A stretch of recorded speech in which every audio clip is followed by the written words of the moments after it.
Brother Reggie Adams. Present. Brother Greg Henry. Also present. Are y'all ready? We are ready. All right. Well, let's get it.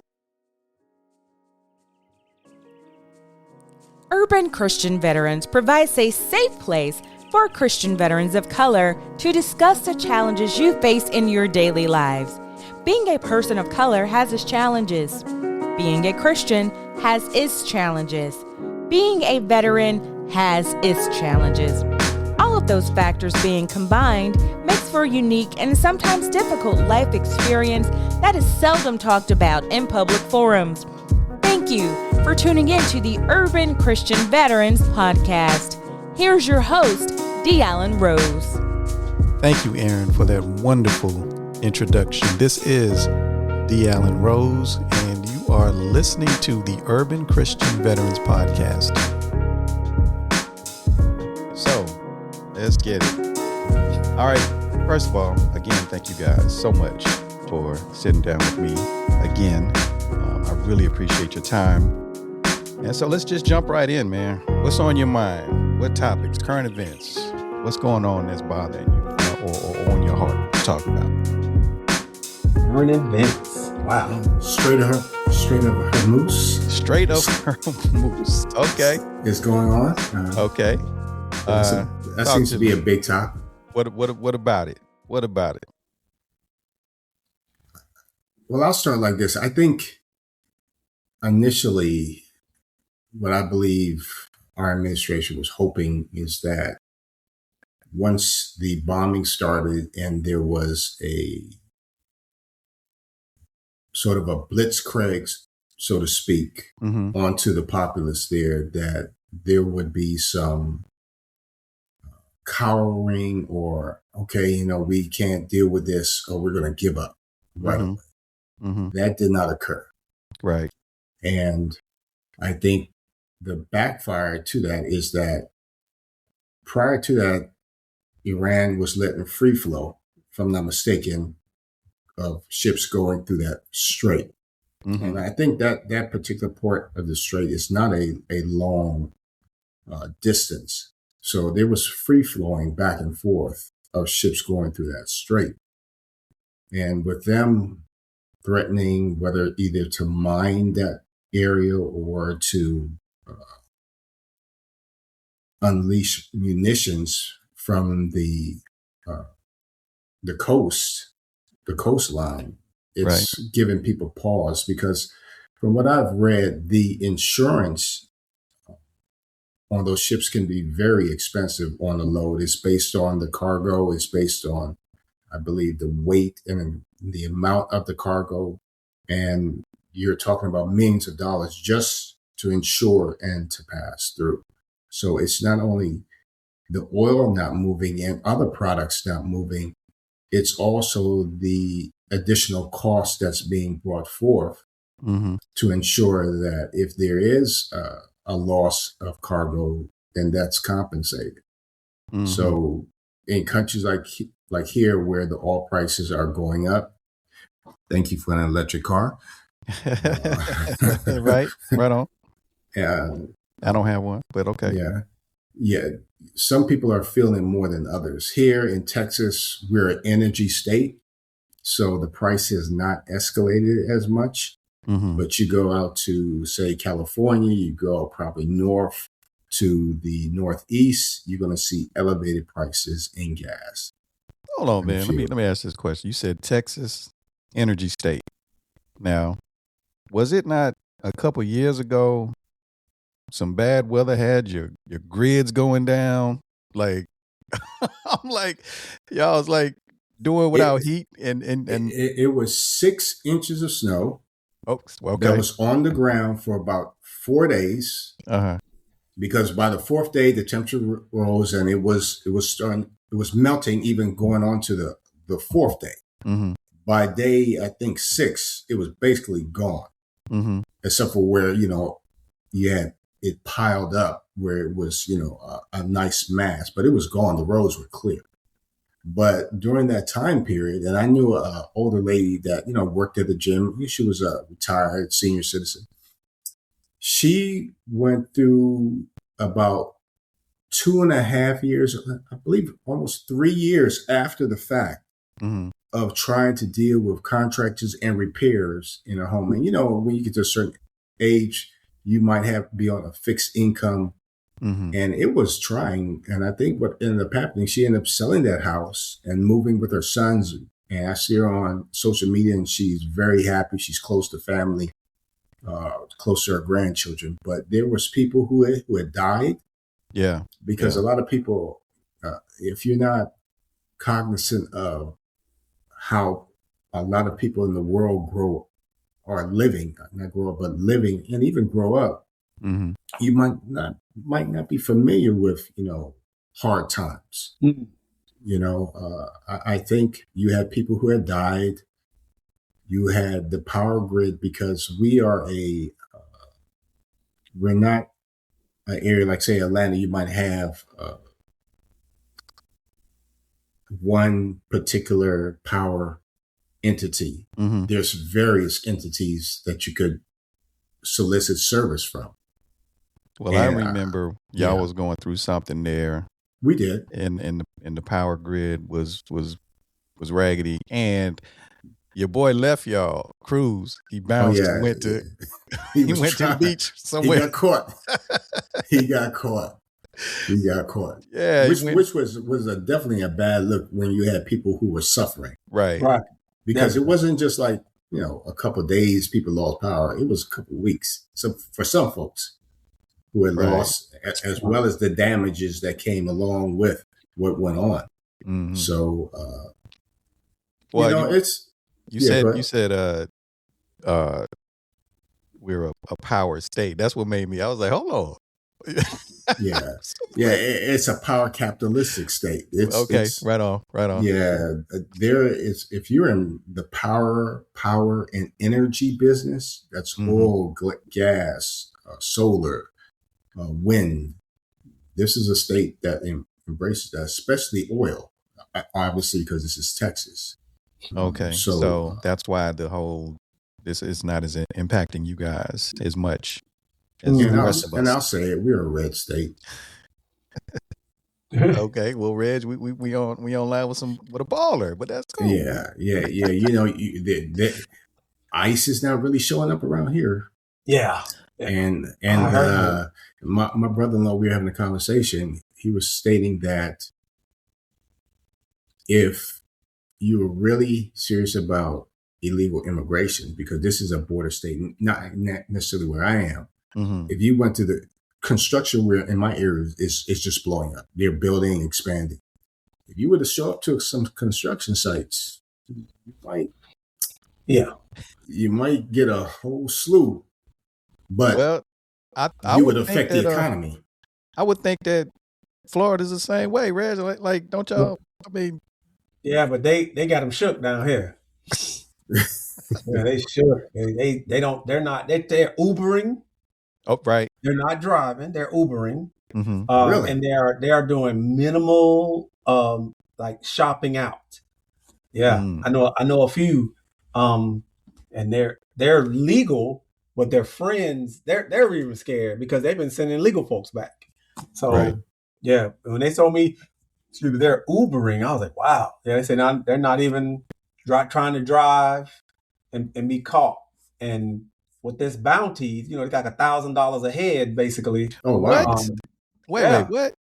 Yeah, for the regular law enforcement, you get $1,000 a head for turning somebody in, and the sheriff's departments are being threatened to cutting funding and stuff if you don't allow your officers to help. So the Tampa mayor was big, or mayor of I don't want to misquote it. One of the Tampa officials was like, we're not going to do it. And then the governor was like, okay, we're going to cut your money. They bend the knee. So a lot of other sheriffs are saying, we will go along with it, but that's not going to be our main focus. A lot of people have their main focus was just go hunting. I get $1,000. I get $1,000. And in Florida, we have a huge Hispanic population, right? And it has impacted a lot of these agricultural businesses down here because that's who they use. They use migrant workers to pick. We had the strawberries just went out. We have kumquats, the little Japanese fruit. It was horrible. Those people, stuff was rotting on the vine. So and the very same people who are against government handouts was going to the government and saying, "Hey, we need all these farmers. We need some assistance," which is hilarious to me. Well, I don't know the situation on the ground, but from a distance, all I can go by is the news. And I recall on the news, a lot of them cats down there singing about how they was going to vote for Donald Trump. Yep. Oh man. So that buyer's remorse is bad, big time. And every once in a while, I'll post on my social media a little box of popcorn because we just sitting back. Traditionally, the Dow Jones and all of that stuff didn't affect us because we weren't factored into it. Mm-hmm. We weren't factored in to be productive on our own in this country. So we've been making it work since they brought us here. We have. We literally have. And it's really not affecting us. But I've been watching us go on vacations. We haven't stopped driving. We haven't stopped going out to restaurants. And you would think, with it crashing down, this is the first time in our country's history that all of this stuff, they're not targeting us. Yeah, I think they're trying to. Yeah, they're trying to do something. They just got voted down about the Haitian refugee thing. Mm-hmm. And what people don't understand, I had to explain this to somebody. If they would have pulled the status from the Haitian refugees, that meant they would have been able to go around and just start stopping Black people, asking, "Are you Haitian?" That would have opened up the door, just like they can stop. And now they can stop any Hispanic looking or sounding person. With them pulling that refugee status from the Haitians, that would have opened up the door for them to stop all Black people. And that's why I was so thankful it got shut down. Both of the houses, and they voted it down that they're not going to pull. But it was like 300,000 or something. It was a crazy number of Haitians that would have lost that status had that bill. And they still going to appeal it too. So we got to stay vigilant. Ooh. Can you imagine? I mean, we've all, I assume, heard the stories and read the history of sundown towns and yes, right. Just the fear of just being, wrong neighborhood, just being out and about. Yeah. Right. Yeah. It feels like, I'm not gonna say who, I don't know. Somebody's trying to take us back there. Oh, definitely. They're definitely trying to go back to it, but it's not going to happen. It's just not going to happen. Well, and the Republicans are they're tired of defending, and they see the outlandish and outrageous stuff that's being said and done, and they're voting on our side more and more. You look at Virginia; they just turned Virginia, which is huge. Yeah. Well, Virginia was coming for a long time. If you look at the past elections, they have voted more so blue. But I feel, and I think I said this to you, Dennis, last time. Steve O'Bannon, Republican, I don't know if he's a strategist or member, said that if the Congress turns come the mid-election, he said, me and a whole bunch of people in this room are going to jail. I remember that. He sure did. And as I told Dennis last time, every year in the federal government, there are certain training that you have to take. There's security training. There's ethics training. There's whistleblower training. Matter of fact, I got a notification. I'm due to do the EEO whistleblower training. And some of the things that's occurring as far as monetary gains within the Congress is totally illegal. Totally illegal. And you wouldn't even have to go below surface level. I mean, it's very obvious. But the point is that there's no enforcement.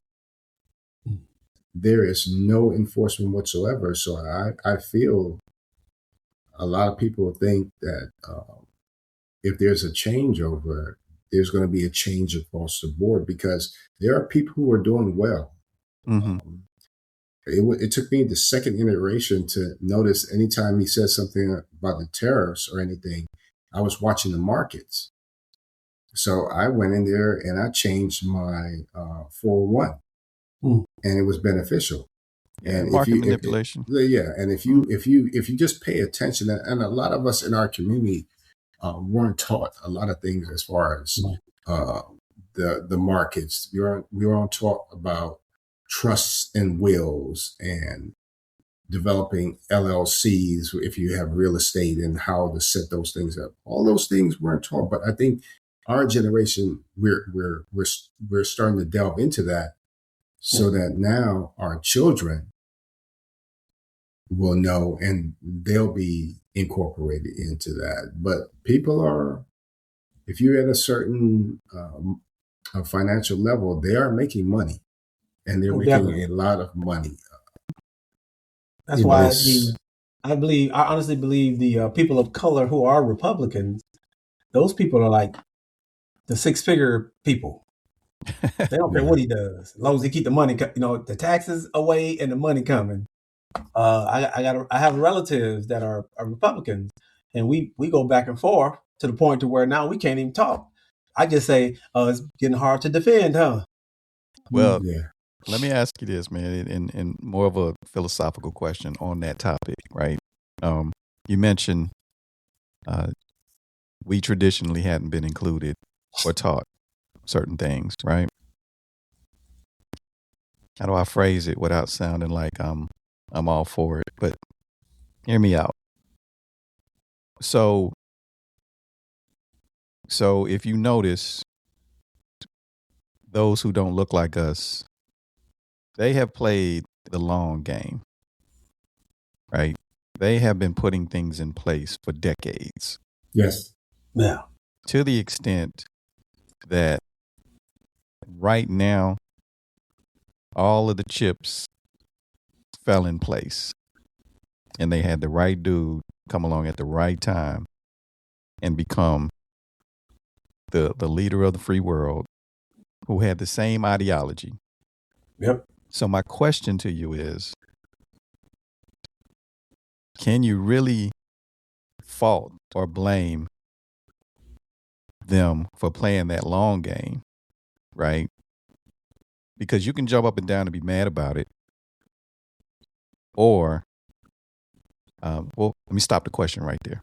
Can you blame them? I mean, it's to me, it's something to be studied. Right? I think that game started with Nixon. That was about the changeover of what we know as a Republican Party was basically the Democratic Party. Mm-hmm. Right. And if you look at the presidential election, how things were switching over because of the passage of the Civil Rights Act during that time period, there was a switch in the parties. That was one of the major things. That's when the ideology of the parties changed. Okay. You also had, he took us off the gold standard to where the gold was back in the money. So there was a lot of shifts, as you said, that started during that time period. I said something to this, my family. You remember when during the first election, when Liz Cheney was on the committee and they were talking about all the crimes and things that had occurred within the party. Mm-hmm. I said, and my thing was, I'm glad you're coming to the table now, But as a person who's been in politics for a very long time, you knew what was happening. Everyone knew what this was not surprising. I'm talking for Democrats, Republicans, Libertarian, Independent, however you identify it. If you've been on that hill for any significant period of time, this should not have been a surprise to you because you have access to information that we don't, and you're seeing and hearing the inner workings of what's going on behind the scene. This was not a surprise. And I told Dennis, Reggie, the last time, one thing that the election of Donald Trump did this time, he opened up our eyes to the lack of working in our government, the shortcomings in our government. And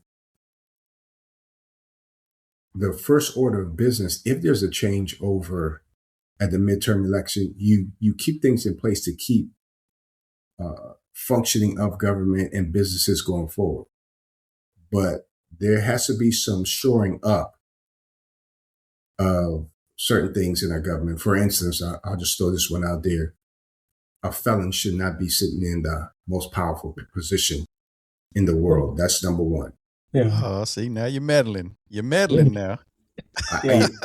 I think number two, I think now, since the highest position is held to term limits, I think there should be term limits on our congresspeople. I think there should be term limits on the people who hold the Supreme Court. I also think you might want to expand the number of Supreme Court justices Ooh. to where it is right now, from where it is right now. Really? I agree. We should not die in office. You don't let 80-year-old people mess with the remote control for the TV. Now you letting them legislate life and death, cases and stuff. and they're all humped over and stuff. Like, come on, man. That Pawpaw and Mama Hey, my mom is over 80, grandma, my father's gonna be over 80, and they still got it. So I'm not doubting that. That's not a blanket statement, but come on. But we need to check everybody. Well, well, that's the point. That's the point. I was gonna say, from my that was wild what you just said. But so I was gonna say, I feel your point regarding the parties switching and that. But if you take the parties away for a second, and you take away term limits for a second, let's move those to the side for a second. There is basic human decency. Yes. That you would expect at certain levels of our society. And what I think the evidence shows that it's not, to me, about parties. To me, it's about haves and have-nots. Yes. Because rich people need poor people to exist in order for them to be rich. Agree. Because if they all had the same money, then what? We'd be Dubai. Yeah, we had to import everything. Well, but then your financial power wouldn't be power. It would just be, you're just another dude. So then you would have to find something else. Because human beings are just like that. They want to have a leg up. They want to have, whatever. But if everybody had it, then you wouldn't have these classes. So I think that those that are in these classes want you to stay where you are. And it doesn't matter what party you're in. In fact, I agree with that.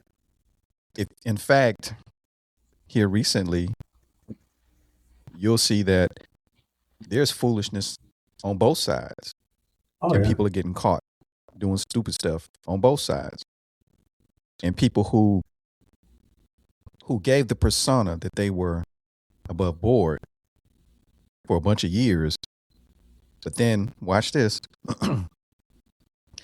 as soon as they express aspirations to go higher than they are, then all of a sudden there's a scandal, right? And so I'm just saying that, even when you talk about the term limits, it could be a real short term, but if the person who's in the position is raggedy, then the term limit didn't matter. Okay. Right? For a short period of time, they can tear something up. Well, yeah, we're seeing that. Right. Right. So to me, I go back to what I was talking about in terms of that long game, right? When I said they played the long game, I'm not talking about a political party. I'm talking about the haves. Oh, definitely. You know what I mean? Higher class, yes. They played the long game, and the haves are trying hard to keep the power because the have-nots are becoming more educated on certain things, as you mentioned. Correct. I was Right? just about to say that. They were counting on us to staying ignorant. Right. Right. And so they can move in the shadows, but the advent of the internet has been their detriment because now we got access to the knowledge. You ever And I notice? agree with you, Greg, about the wills and trusts and all that. We didn't. That was nothing that was taught to us. Absolutely. But now that we got it, people are tired of career politicians, and the current administration was the poster child for not being a career politician because there's no way on earth throwing his credentials or he wasn't qualified. He's a DEI more than anybody else. So, Reg, watch this. I don't even know. I wasn't there, right? I wasn't there for your entire career, right? When we connected, we was both at the bottom of the ladder, right? So I wasn't there for your entire career, but I'm gonna make a bet. And if I lose, I lose. But watch this. I'm gonna bet that the closer you became, and then once you became first sergeant, I'll bet you the closer you got, the more hate you ran into. Oh, man. See? Yeah. You see how that works? So the moment you begin to aspire to be better than what you are, to be more than what you are, hate begins to manifest itself. I just everywhere. There you go. And I just think that that's what's happening in our society with us who do not have. And I'll tell you what's even worse is a lot of times the hate comes from those who look like you, who are in your same situation. Oh, yeah. Perhaps in a bucket. Man, and what's slavery has been bred in. Watch this. Unfortunately. And you guys know I just released a book, right? I just published a book. And I'm not going to mention by name, but what's crazy is the sideways comments that I got from some people. And I don't understand that. What was my initial reaction when you told me? Oh yeah, this brother. It was excitement. Yeah, he went and got it. I mean, he showed me a picture. As soon as I saw, I didn't even look at what it encompassed. As soon as I saw he did the book, I said, "Let me order this to support you." Yeah, and I appreciate that. I've always been like that. I've never understood the concept of being a crab in the book. Even if you and me, my brother, if we have something going on, if you're excelling, hey, more power to you. I don't like you, but more power to you. But I've never got that. I don't even know how to run that thought through my mind. If you are out there grinding, trying to make a way, more power to you, because you're not affecting me. If anything, what it should do is motivate me rising to see the brother as iron sharpens iron. Yeah. That I should be building off of that. I know what it took to get a PhD. Not that I did it, but I told you when people in my office was doing it, they had me, "Hey, Greg, proofread this for me." I'm like, "You wrote all this? You gotta be kidding me. Ain't no way I'm going after a doctor." You out of your mind, man. Oh, how you doing, bro? Waterboard me first. I'll take. You could waterboard me. I'm not doing it. No, but here's what's funny about that, right? Someone who I consider to be close to me. Yeah. When I got my doctorate, right? My doctorate is in ministry, doctor of ministry, right? Pastoral counseling. This individual said, it's the wildest thing, man. Yeah, but are you a real doctor? You know, like I was like, word. So this thing behind me, man, I'm like, it took a minute to get this thing, you know, like I was, you know, but are you a real doctor though? You know, like the mindset is you got to have a white lab coat on, you know. I don't know what the mindset was, but I just laughed it off. I think when people hear that, they think medical. That's probably the first place they go is a medical doctor. But there are other doctors out there. Yeah. When you go to a university, there are doctors because these people have shown and demonstrated an elevated sense of learning and achievement to be conferred upon that title. Yep. Well, you know, but to your point, I think that that mentality, you know, it's prevalent throughout, you know, our entire society. Yeah. To the extent that people are comfortable with you as long as you stay where you are. Right. You know, friends, what have you, associates, they're cool with you, but the minute you begin to aspire to do bigger, then they're uncomfortable. Yes. Yeah. When we exceed people's limitations that they put on us, it makes them uncomfortable because now if we can do it, they can do it. And if they're not doing it, now they feel like, oh, it's making me look, instead of celebrating the brother or the sister that's doing it and supporting, and I'm gonna get your book too. No, I appreciate it. I appreciate it. But you know, we should be, like I said, my mentality was a rising tide raises all ships. So if somebody over here doing it, I'm gonna write that down. Write that. I like that one. Rising tide raises all ships. So that's somebody over there doing it. That makes us look good. But Reggie, check this out. When we connected again on Facebook, right after all those years, and I saw that you retired as first sergeant. You don't know how excited I was. Like, hold on, him? Yeah. Oh, you know, I was like, yo, you know, I was, cause you know where we, yes, you know what I mean? I mean, so to go from that and to see that you had made, I was like, bruh, I wish I could have been in the unit and been calling you top. You know, like, yo, I mean, and here's what's crazy.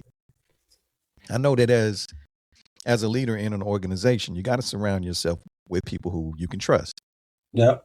And I'd have been like, yo, if I was in that unit, we would have, you know what I'm saying? I'd have been pushing you like, yo, what we doing? Company run? Let's go. I'm up front with you. Let's, you know what I mean? Let's get it. You know, like, and so I got excited when I heard that you had made it there. And I was like, yo, because, and then my mind started going crazy. Like, that was such an inspiration to me because I was like, yo, do you know if somehow I would have stayed in, and yourself, Greg, you know what I'm saying? If I would have stayed in and been able to kick it with y'all or whatever, you know where we would have went? You know what I mean? If we could have, man, you know, but. Now, when you saying that, I got restationed back at 598, which was crazy.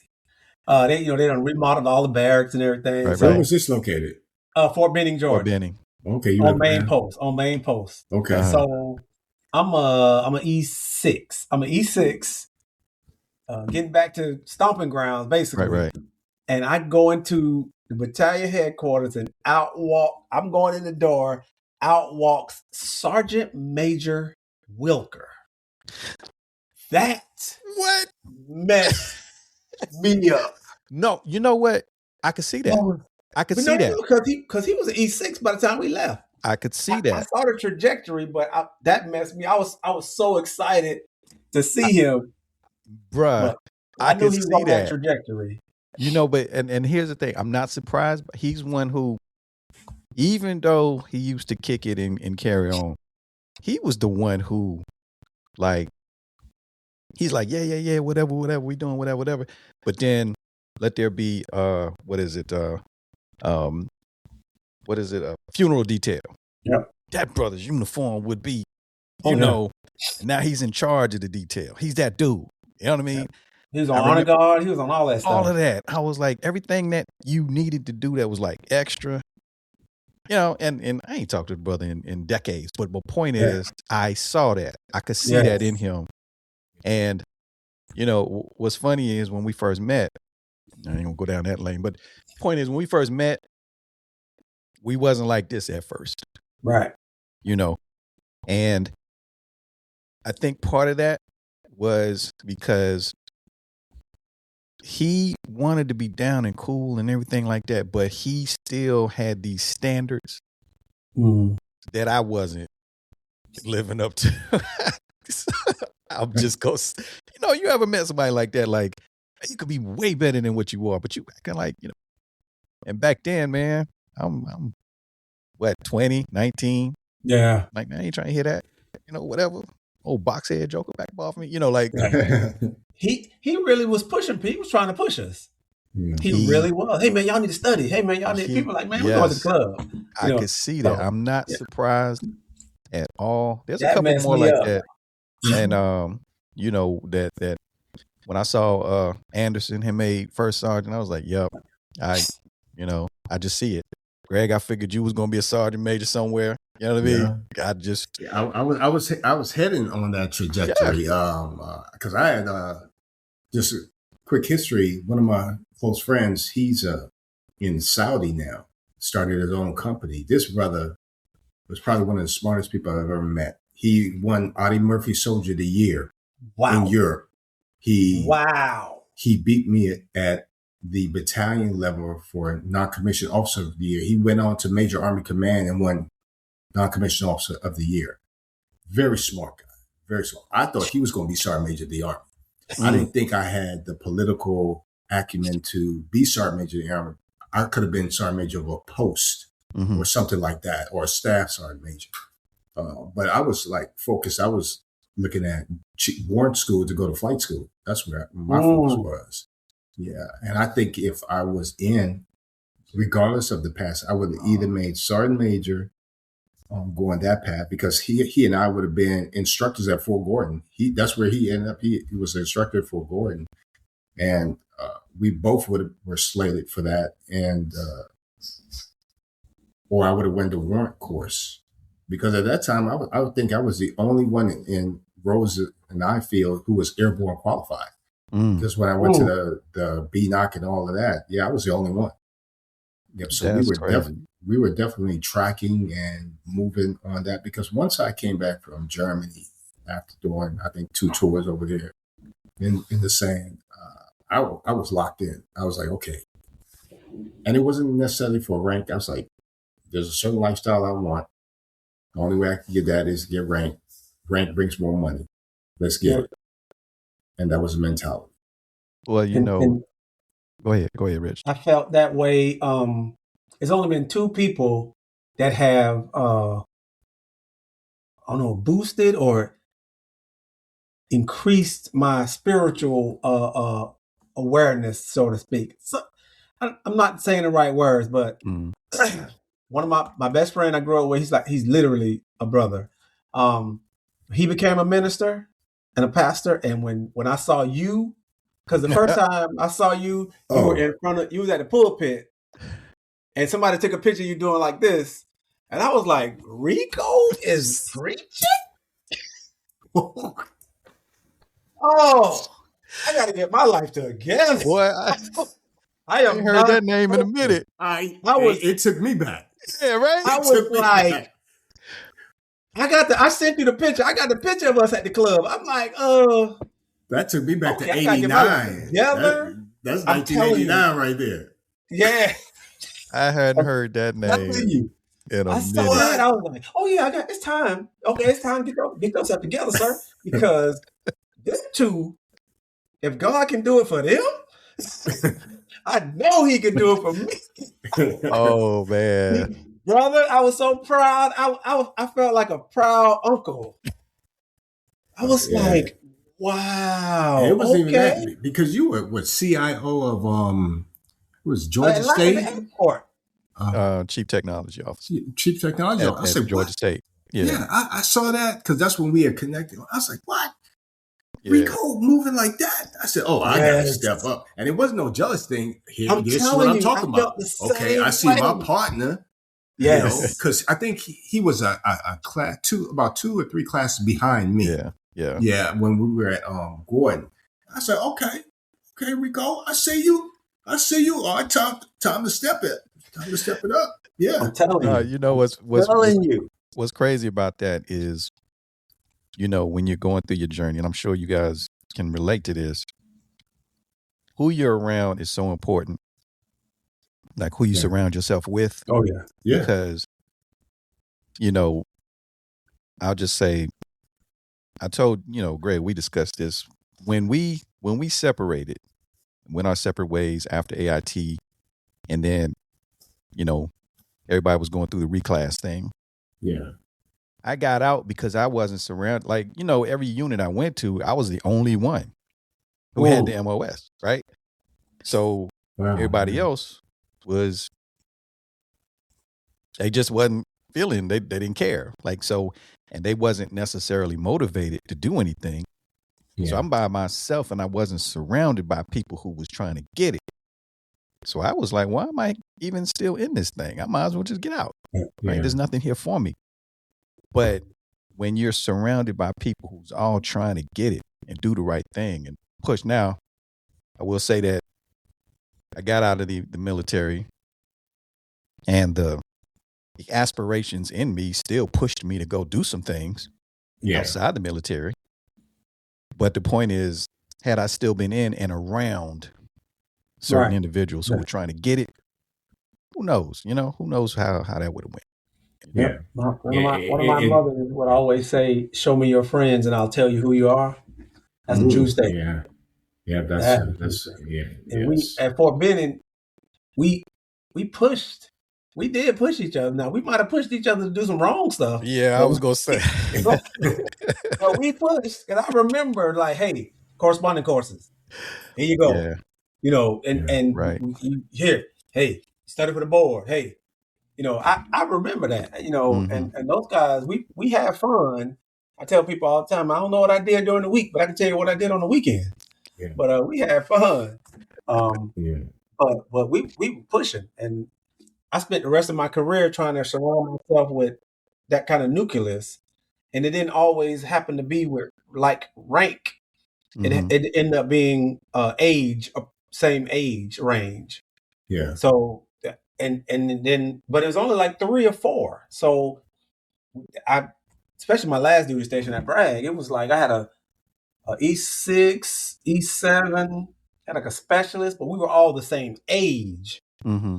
Our ranks, and that's who I can let my hair down with, because you got to, everybody looking for me for all the answers, and I need to be able to let my hair down with somebody, and that's who I found to do that. But yeah, man, we definitely sharpen iron. Iron sharpens iron, definitely. That's right. D-Rose, so when you left Gordon, your first duty station was Benning? Ooh, no, man. First duty station was Korea. Oh. I don't think that's the first place you need to send. You do not. You didn't go up to the DMZ, I fought did Korea. you? I fought Korea. I'm glad I did. I fought Korea. I didn't get to Korea till I was 13 years in the Army. That's when you need to go to Korea. Yeah. Because when you went, Korea was off the chain when I went. When you went, it was off that meat rack. It was crazy. I heard the stories because my roommate. Korea was unstable, and there was a lot of student protests. Okay. For us it was being still going there. on. Yeah. Yeah, and you don't take bruh. You know what, Reggie? Do you remember on the boat in Saudi, Canard Princess? Yep. Oh, you were there? Yeah. Yeah. So really? That's there. Our unit was over that was there. Our R&R spot. Right. Yeah. So we was on the Canard Princess, right? We were, I think, one of the only ones who actually got to sail out. Okay, right? I didn't go. They stopped it by the time I got a chance to go. Yeah, okay. So we had to sail out because of scud situations and all that. But so you weren't on the boat with me. So I was gonna say there was a reserve unit from Atlanta that was on the boat with us. And this dude that was on the boat, these two dudes that was on the boat, was legendary. I don't know the brother's name. We used to call him Short Dog. Short, stocky, built brother with gold in his mouth, right?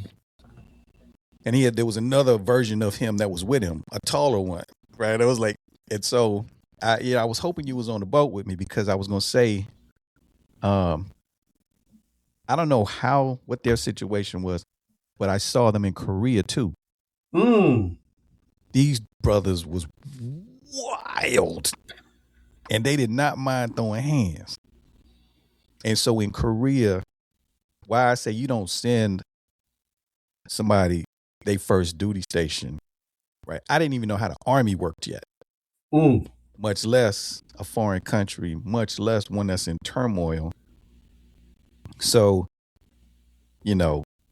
some stuff went down over there. I'm talking about protests, burning vehicles, right? I'm having to, we get him. I had to stand before somebody. I didn't have a license. Somebody was driving me to Yongsan main post. Yeah. It was a protest outside the gate. We had to abandon the vehicle. Vehicle got burnt up. We run into the front gate. We get in, whatever. And the driver got in trouble, and I had to come as a witness. They wanted to know why he abandoned the vehicle. Like, yo, it's burnt up, But as a private, I'm nervous. I'm standing up there like I just got here, man. Like I'm about to be hemmed up, like whatever. But before I even got to my unit, I guess some people who were veterans at this thing, they took me to, well, if you've been to Korea, you know about Itaewon, outside of Yongsan main post, the shopping district. There's a famous club there called the Highway Club. Everybody, all vets listening to this, they know. If you've been to Korea, you know about this. It actually, you had to go up some steps to get to it. Let me just say, I'm not a clubber. I don't drink. There's nothing else to do. I don't know anybody. I'm just there because I think it's the thing you do. And during one of these protests, we down in the shopping district, it's wilding outside, bottles being thrown, stuff happening. But Short Dog and them was in there wilding out, man. I'm talking about they was hurting people. You know what I mean? And I'm talking locals, right? And, I was there and participated in a little bit of something, I caught one, but, I did a little something. Anyway, my point is, then when I saw them on the boat years later, and I had to remind my man, yo, man, I saw you, blah, blah, blah. And then it seemed like it just energized a bunny action, because then they turned up on the boat. You know what I mean? I mean, these brothers, but why am I saying all that? Because I think we all have these wild stories of, earlier times, and then to get to a place in your life where, you're more satisfied now, I would hope, than you were with yourself back then. Wisdom. Right. Right. But it brings me to that point where, and Greg, I know we started with the straight, and I understand that, but it's just a flow. No, but it brings me to this point where I was telling you guys, where I was in a group on Monday and we were talking about purpose. And I want to get your take. If I just toss the word purpose out there to you, what does that mean to you? And what thoughts come to mind in terms of your purpose? I had this discussion before. One of my cousins, he was going through a dilemma about purpose and destiny, and what's the difference. And I had to think. I even had to go back, tell my pastor what I told him. But purpose is what God put you here for. That's what I believe. Okay.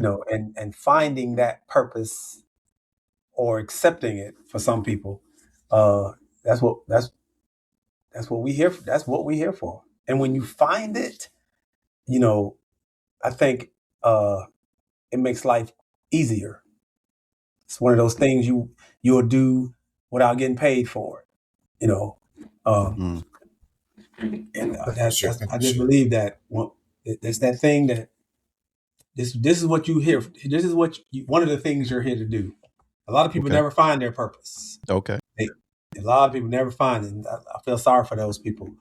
But when you find it, and then you move on it and you act accordingly, your life seems easier. You see people like they breezing through life. They found their purpose. Whatever it is, they found it. I would agree with you, Reggie. It's what God has placed you here to do. And I think my youngest son is going through some transition. He got out of college, got a great job, but he's ready to move on to something different because it's just trying on him. And had a discussion with a young lady this week, day before yesterday, where we were talking about that, and she said, everyone, if you just take inventory of yourself and you find all these little things about yourself that only you know, you could put those pieces together and you will find your purpose. Well, if you just sit down and you say, okay, what am I good at? What, you just, write it down. All these little things that you're good at doing, you'll find that it's taking you in a general direction on what you can do, your purpose. As you said, Reggie, some people know that purpose earlier in life. Like I knew I wanted to be a pilot. It's just that I didn't have some of the direction. Some of the things were my fault, procrastination. I didn't move on it, but I knew that's what I really wanted to do as a young individual. Other people, they have a harder time of finding that. And it's just a matter of taking inventory to see what God has placed, what talents he's given you so you can move forward on it. And to segue on what you said earlier, that's your purpose. Your destiny is where your purpose is going to take you and where you end up. So that's good. I got to use that and write that down. Well, look. Yeah. Well, so the group we were in, we were reading a book, and I have to say that as a book facilitator, so the author was basically saying that your purpose changes with season. Like you might be at a season in your life where your purpose is to do something during this season, but then you're, so like say, Reg, as a first sergeant, your purpose might have been at that moment in time to direct some soldiers to keep them alive, right? Your purpose was to keep them alive during that time, period.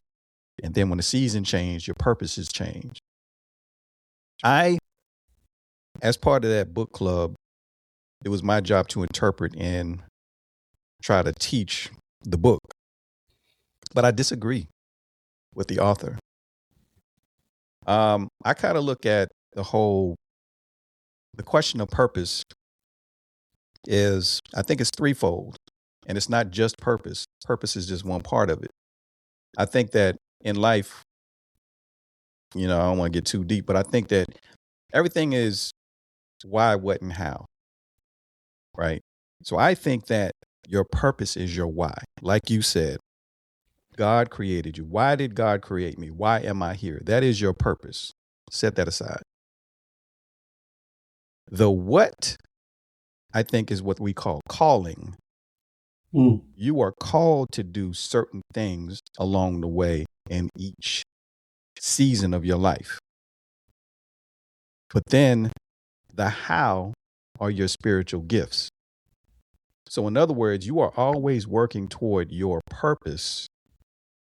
You fulfill your calling along the way by using the gifts that you have. So I don't think that you can just say, what is your purpose in a vacuum? I think you have to connect all three. My purpose, that is your destination. When it's all said and done, did you fulfill your purpose? The reason why God put you here. Yes, we should be hoping for that. But I think that if you look at the Bible, characters in the Bible lived their purpose, or achieved their purpose, I should say, not by focusing on their purpose, but by trying to live up to God's calling on them. So they focused on the calling. Am I doing what God wants me to do today, right now? And am I using the gifts he gave me in order to do those things that he called me to do? And if you look at those biblical characters, they all fell into their purpose. I don't think any of them knew what their purpose was. Well, I ain't going to say any of them. Jesus obviously knew what his purpose was. Save Jesus, yeah. Right. He kind of knew, right? He definitely knew. And maybe some others who perhaps God spoke to, let them know what their purpose was. But I don't think we should be focused on, like, people get wrapped around the axle and say, man, I'm concerned because I don't know what my purpose is. Well, how about you start with your calling? What do you feel God is telling you to do right now, today, in this season? And what gifts did he equip you with to do that? And eventually, you will hear those words, well done, my good and faithful servant, right? So that's kind of how I look at it. So, you're right. That's a good take. That was a good take. I mentioned when you before we came on, The Power of Purpose by he's passed, Miles Monroe. Mm-hmm. And the first time I came across Miles Monroe or knew anything about him, I definitely was not walking in that life. This was Fort Gordon. It was a Saturday. And this is when they changed the roads, our MOS, I think the first time, from 39 Delta to 39 Golf. And I think we were the first NCO class to go through the course change. Okay, so we were there. So there was this white guy in our class, couple of the brothers and this Puerto Rican brother. We came down, like, JT, still remember him. Hey, you want to, go to the mall with us? We all went to the mall in Augusta. And JT's like, nah, I'm watching this video. And there was a drill sergeant, there that had given this VHS tape that he was watching in our, our little entertainment room, with the big TV. Remember, D-Roll, it had a big TV there, some seats. So, we just happened to see what this guy was saying. We're listening to it. And there's maybe about 3 people in there. So you go from listening to, okay, you're leaning against the wall. Okay, now we sitting. This is a Saturday now. And it's at that time when we're trying to get out and, go hunting. And I just keep it real. Come on now, stop it. You know the deal. Yes. So it went from just us and a few other people to fill standing room only on a Saturday. Wow. And all of us are young, trying to get out and this dude spoke on the power of purpose that captivated all these 18, 19, 20, 21-year-old people in that room. To this day, I don't think I've ever seen something like that happen. To be captivated like that. Right. And outside of JT and that drill, those were the only people there I think that were saved. Wow. I'm just kidding. Those are the only two people that I know that were probably saved in that one. Or knew the concept of being saved. Because I didn't really know the concept of being saved at that time. And he had a captive audience speaking on the power of purpose. And 56 years old, and I still remember that. I still remember that. The power of purpose. Power of purpose. So I like your take on it, D. Rose. I like that take. That's a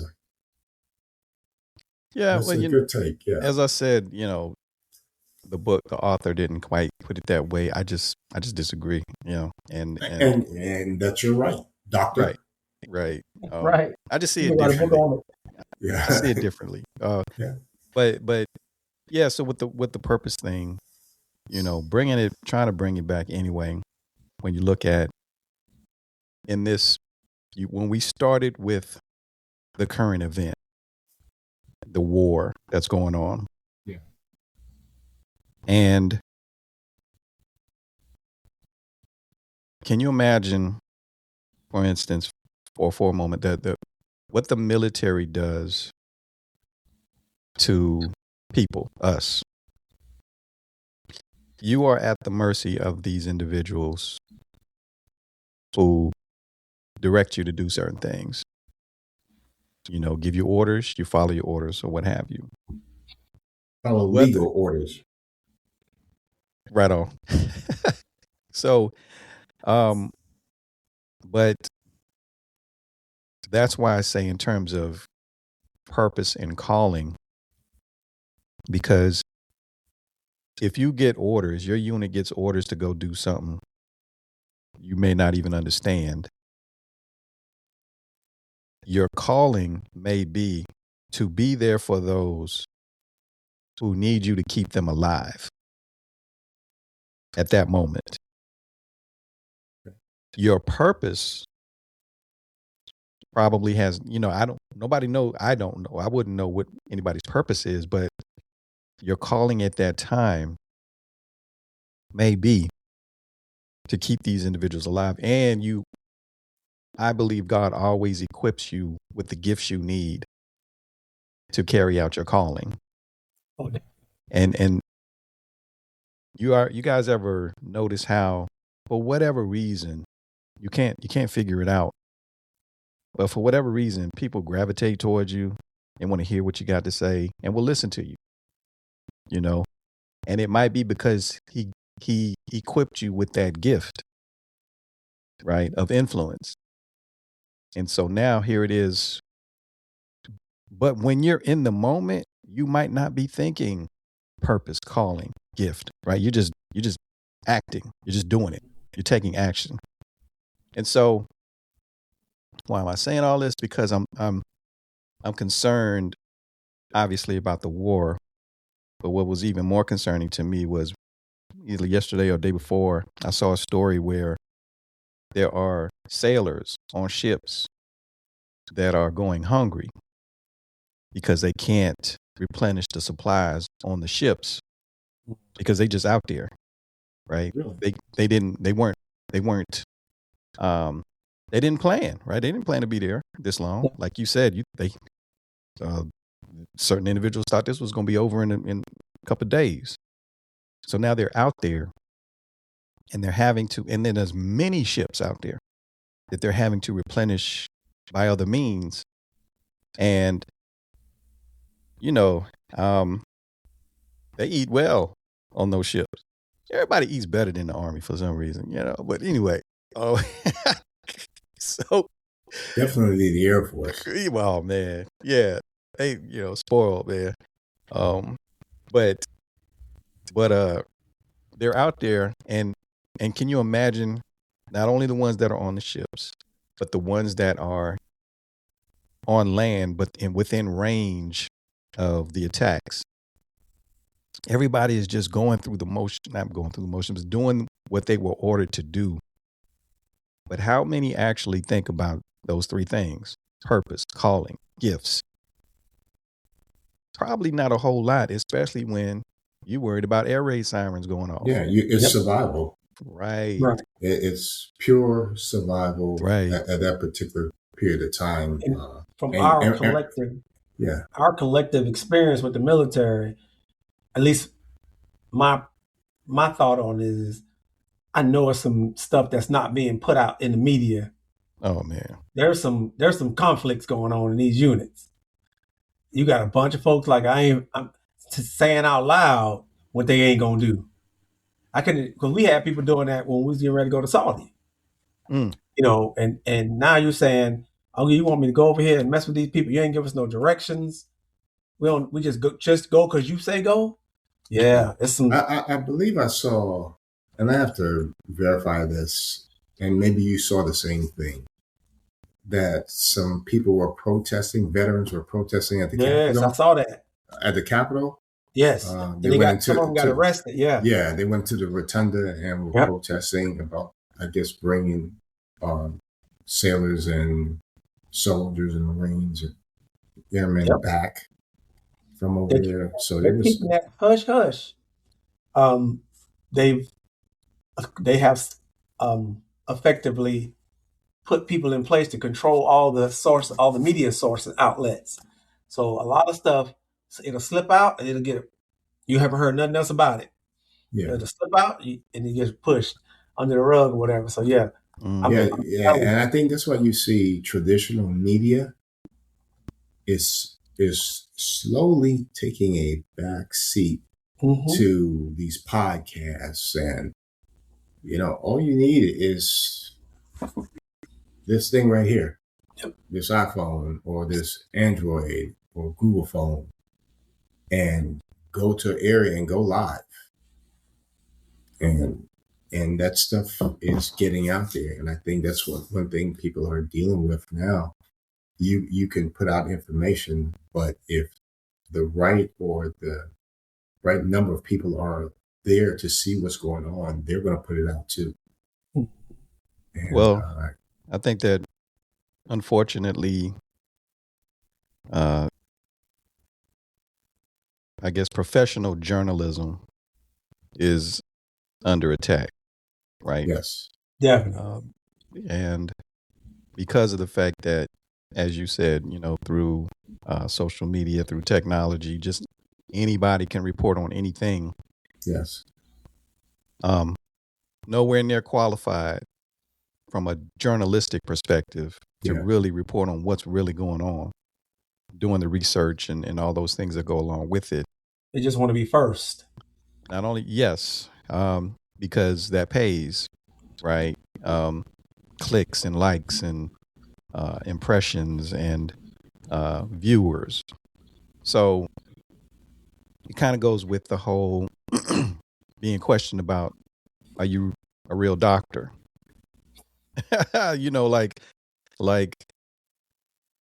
So I've had this debate. I don't debate stuff like this. I had a discussion with somebody about what they thought about honorary doctorates. Right? Are you allowed to call yourself doctor? So on and so forth.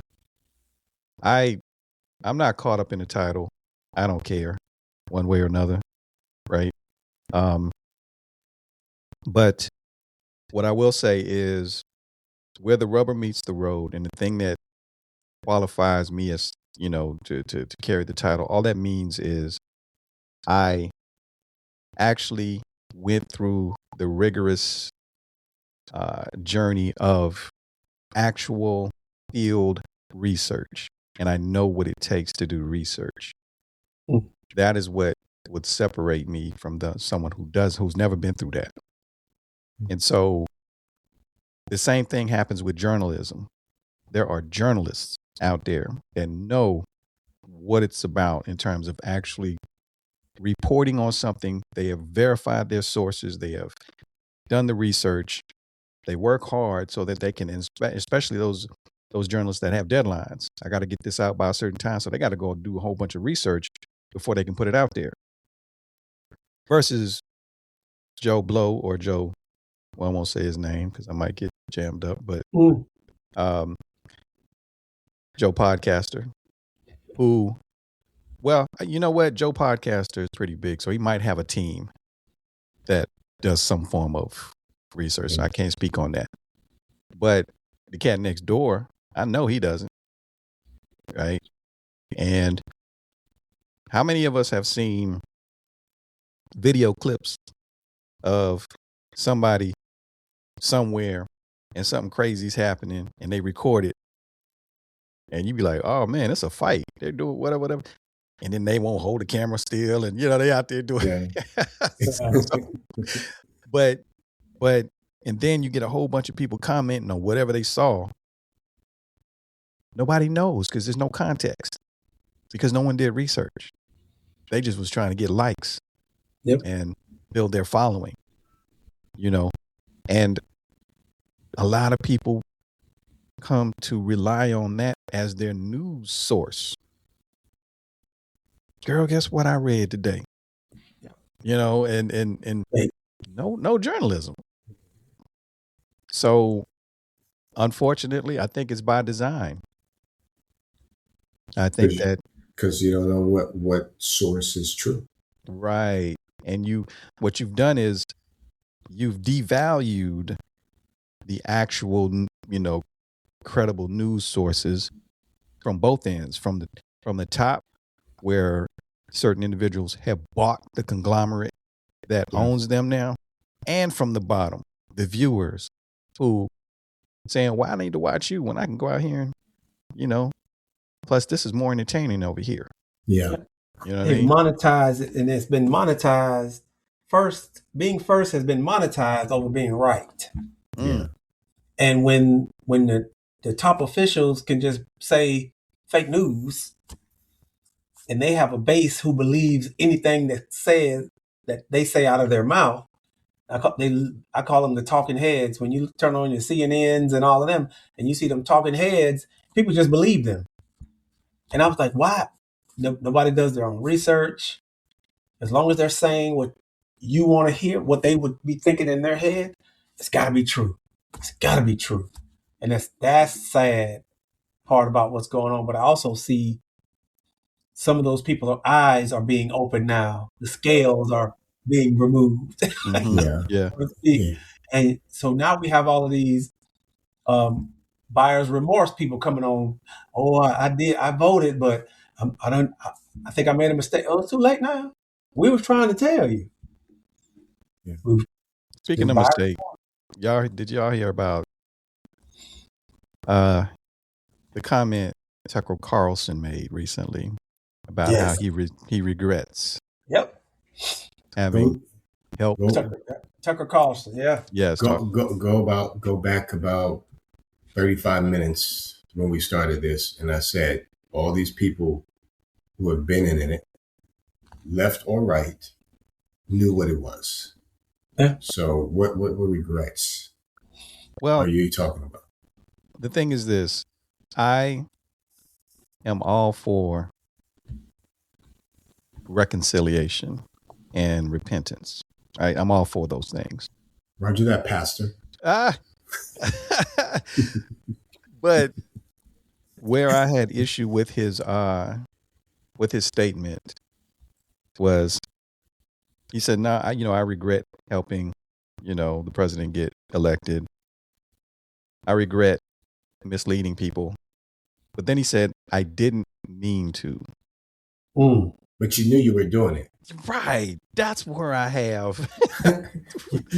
That's where I have a problem. So your The apology Rex are is leaving the not ship, sincere. and they don't want to be blamed. It's just like if I wronged you, my brother, and it's brought to my attention, I wronged you. And I come to you, hey, I just heard this is what went on. Hey, I apologize. I didn't mean for it to come out like that. Compared to, I start to get flack for what I did to you. And just because of the flack, okay, all right, man, I'm sorry. Yeah. Well, you know what? Keep that, because that is not sincere. Right. So keep that. So I'm seeing this. Let me give you an example. Mm-hmm. Okay. And let me see how I could put this. All right. Because we talked about the young ladies in the Epstein files. Oh, yeah. Okay. Mm-hmm. Okay. I don't think anyone with common sense will deny that crimes were committed. I think a common sense person, you have the evidence on these young ladies that were from, I think, 12 and a half to 18 years of age. Mm-hmm. I think it's the age span, because it started out younger and they stayed into this, whatever it was, until around 18 years old. And then they got aged out, is what I'm gathering. Okay. So we knew there were crimes committed. I think it was the Rolling Stone magazine where they asked our president about knowing him. And I'm paraphrasing the exact quote. And he stated something to the fact that, yeah, I know him. He's a good guy, but he likes them young. Ooh. Now, stay with me.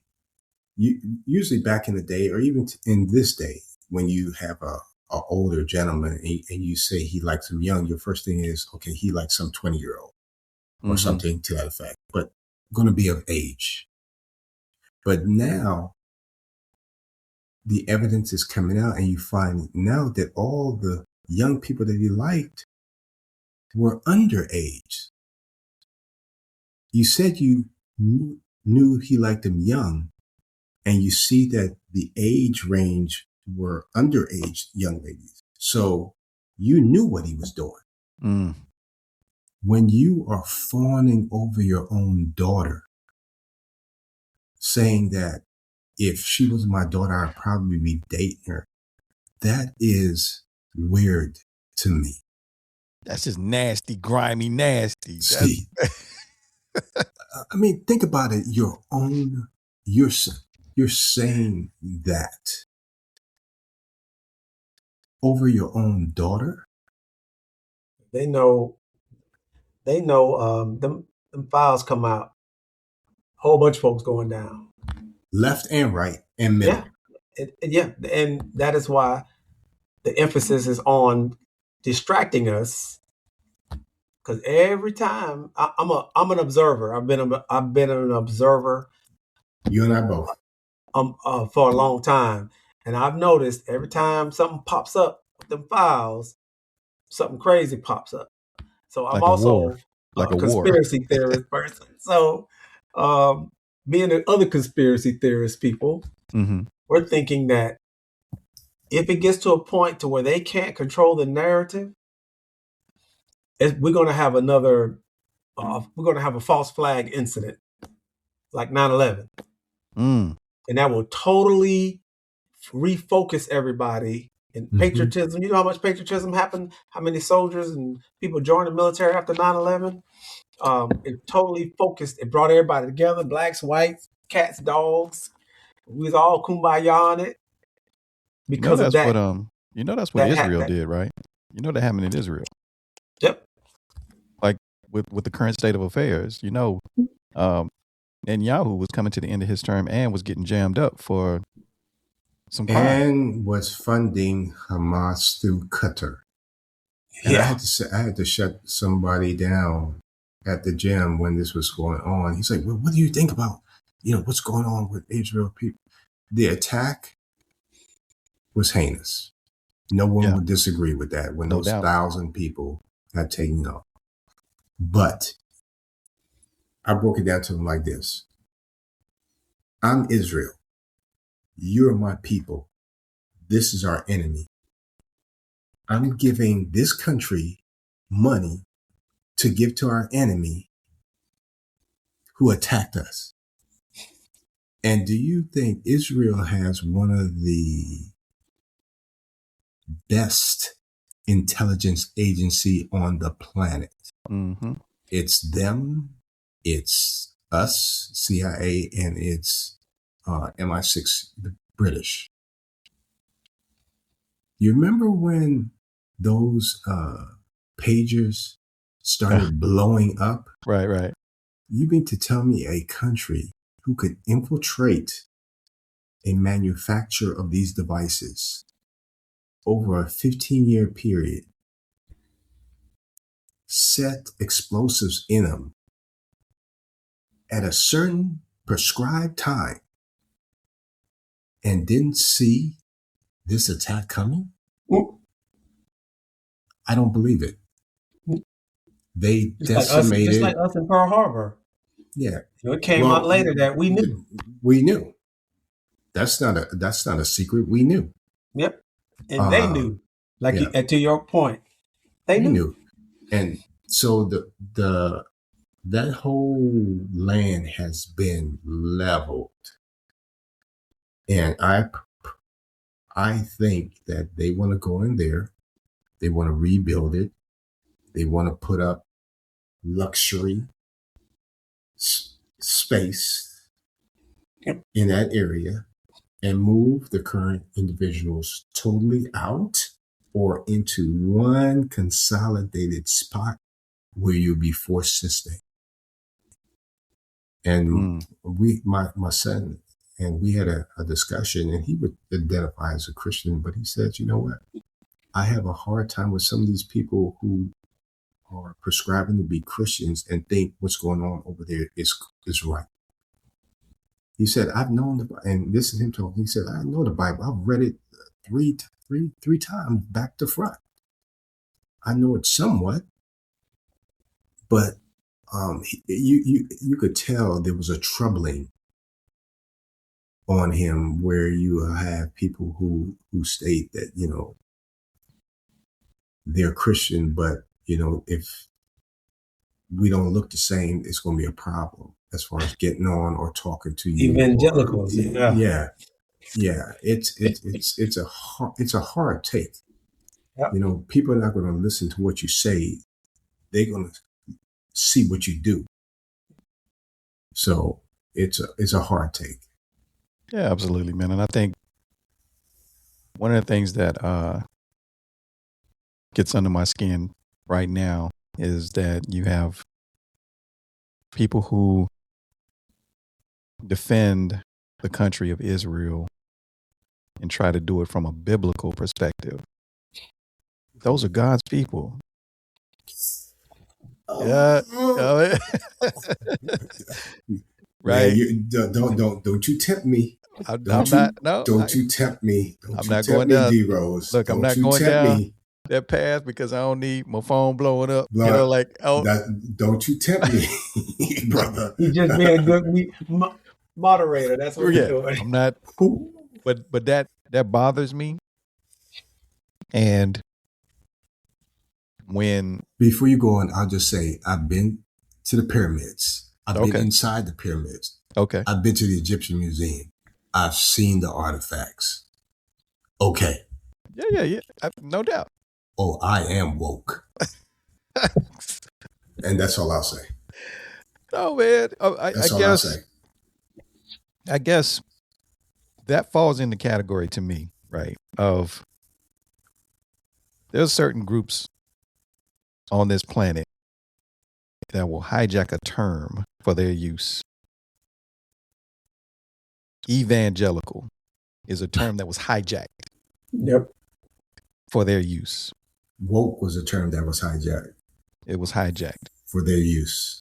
The term Jew has been hijacked. The country of Israel that was formed very recently 1940s was hijacked. The name of the country. And remember when I told you they played the long game? Yeah. You see how that worked? Mm-hmm. Here it is decades later. There's individuals who are willing to die on that hill. Like that's the people. That's the people of Israel. You know what I mean? So remember the question I asked was, can you really blame somebody for playing the long game? Because it's almost something that needs to be studied, right? Like y'all jokers did a pretty good job with this foolishness. They got some good PR. They got some good PR. Yeah. Y'all did some. I'm talking all aspects of these things because I'll put it this way. Real quick, years ago, someone introduced me to the book, The Art of War. Mm-hmm. And they explained this story to me where some ancient Chinese dynasties were at war with each other. And one dynasty could not beat the other one. But the one that could not beat the other one, what they did was they played the long game. What they did was they did something to sterilize the women of the other dynasty. So over time, the population shrunk. That's long game. That's like, I can't beat you today, but my son's going to be here and you won't have one. That takes forward thinking. So somehow I forgot how they did it, but they sterilized them. And I don't know if it was something they put in the water. I don't know what they did. But so you're beating me today, but don't worry. In a couple of generations, we'll own all this because you're not going to have, a population that's going to be able to keep up with us. That happens here too, right?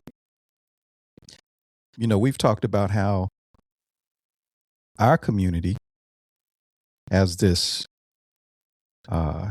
aspirations of go to school to get a good job. Other communities teach go to school so you can create jobs. In other words, entrepreneurship. Sure. Yeah. So we end up being generations of human resource for other people's generations who are looking for, there you go. They're looking for workers and we gladly feed them. Go to school so you can get that good job. Or better yet, look, good government job. But others teach their kids, here's how you build business and then look for the best workers to come work for you. That's the long game. Yeah, that's the long game. I think that's something I've seen from my travels. And I picked up on that many years ago. I watched when I would go, you could go to Egypt or any country abroad, and you notice if they come to the United States, they're more entrepreneurial than we are. Because that's the mindset. It's not a mindset of working for someone else.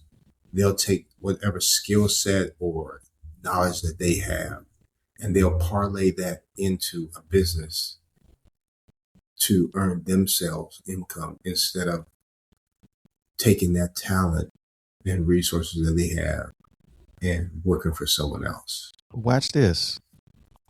Our government helps them to do that. Definitely. Helps them to do that. About to say that. Yeah, our government gives them grants so that they can do that. And Reg, my mind, so Saudi, when we were in Saudi, I keep thinking that this brother was with me everywhere, but I don't know if he was with me this time. But the first time I came across this and was educated on it was at the Dairy Queen in Saudi. We talking to the brothers that was running the Dairy Queen, and he explained how they had family in the U.S. because the U.S. government gives them grants to open up a Dairy Queen over there. I say over there because we were in Saudi. And notice that in that Dairy Queen, notice all the employees. That's family. Yep. So they come over. The government gave them the grant to open up the Dairy Queen. They bring their family members over on visas to work. And as long as they are entrepreneurs, they can get these visas. So now their family members go out and open up Dairy Queens. And they continue to process. And it's our government that was funding it. Yep. And they get tax breaks. All of that. Yeah. And I'm like, but here in the U.S., it is so hard. We're not coming through the same channels that they are for us to open businesses over here, right? They've got a channel that they can come through. We don't get that same opportunity. So guess what? We're trying to go work for them. Now, furthermore, something that breaks my heart, man. How many times have you gone to a high school graduation, kids walking across the stage, family going crazy because they made it to the finish line? Yeah.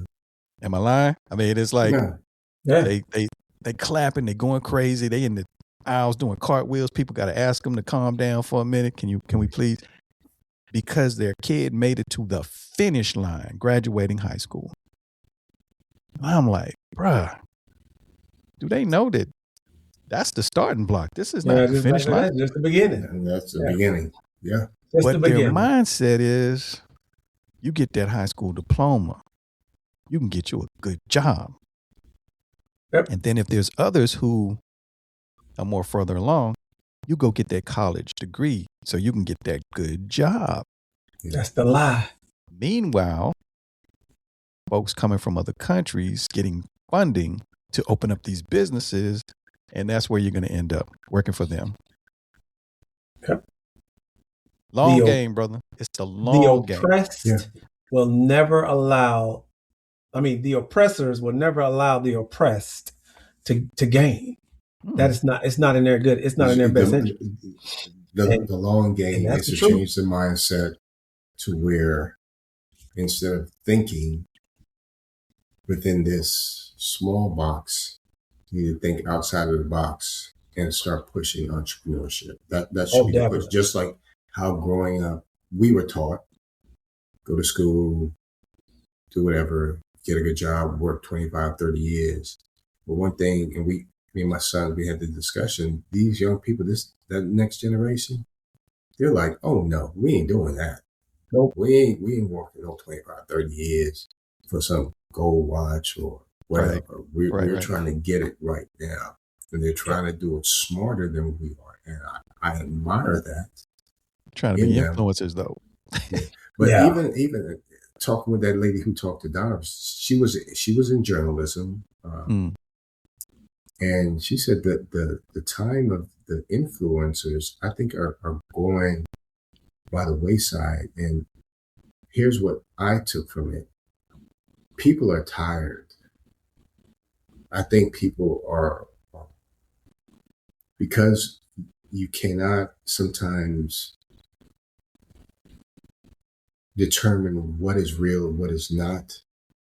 I think people are really getting tired of that influencer. Yeah, it's oversaturated. Even, she said, even in the market, companies are not necessarily looking for a whole slew of influencers. They're focusing on a core group of individuals that will push their product and be well engaged within their product instead of going for this broad net. I think what's going to happen, I think we're going to see more focus on what's out there.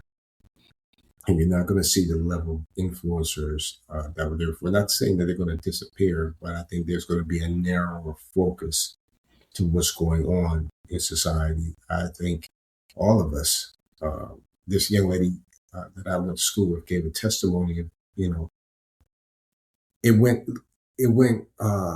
hand in hand with this other brother I follow who's from Detroit. He lives there in Houston, to where basically she got out, got a good government job, but was on that probationary period. You know, she from the DMV. Somebody went sideways on her, and she had to get sideways with them, and then, so she got removed. She said she was on assistance for like 6 months, but she had a skill set. She could do hair. Okay. Long story short, she ended up opening up her own shop. And then when COVID came, she had people coming there. She was traveling. So where now she's doing very well. And that was over a 30-year span. And the brother says, you know, he's a big real estate guy. He was a executive in the automotive industry, you know, decent level executive. I'm sure he's probably making 200,000+ a year, plus bonuses.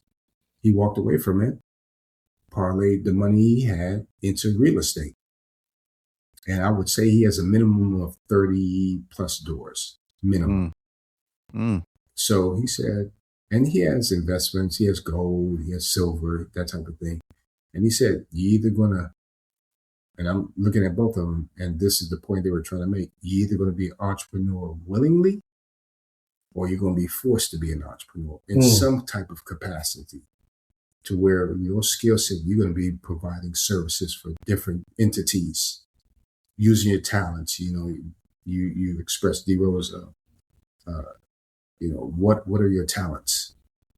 What God has given you, and start to utilize those talents to parlay that into some type of business opportunity, to where you're not working for somebody else. So that's why I encouraged you guys before we got started, right? Get your stuff right? Because you know, but here's the thing.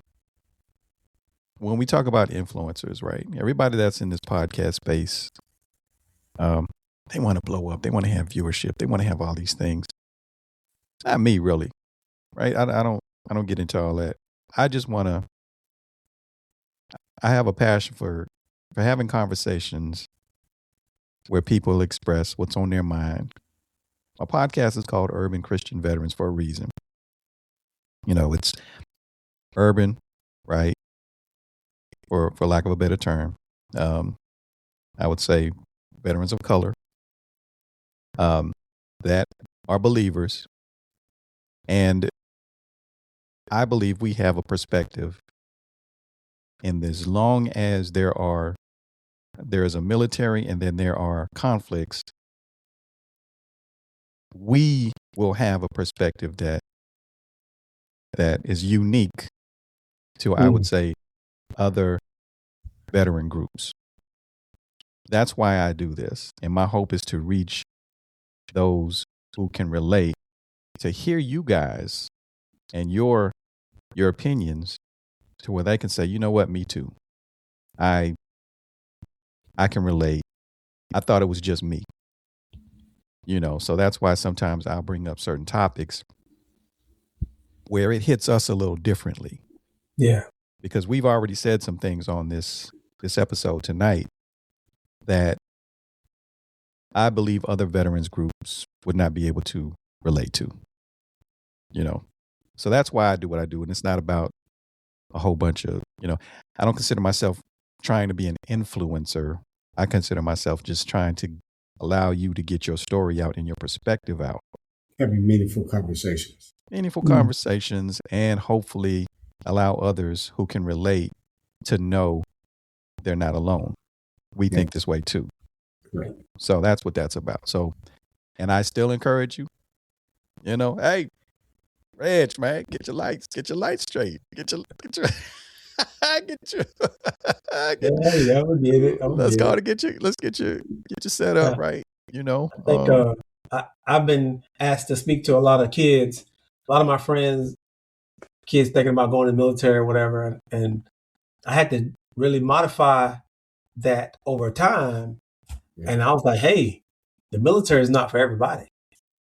School isn't for everybody. But guess what? Plumbers make 6 figures a year. Electricians make 6 figures. I said, also, there is an aspect that I didn't have before that I've added is think about going to work overseas. You know, so I've had to start adding that in because that's I say I'm not talking about no war zone. You can go to Philippines and places like that, because people always think I'm thinking about Iraq and no, you can go to Philippines and make a they got this group on Facebook. I'm just now finding this group of us going to the Philippines to live, and they're thriving. They're not just existing; they're thriving over there because of the money. They have a VA over there. They got way better health care. And they call them expats. So the expat people are going over there, become an expat, living. My sister is thinking about moving to Panama.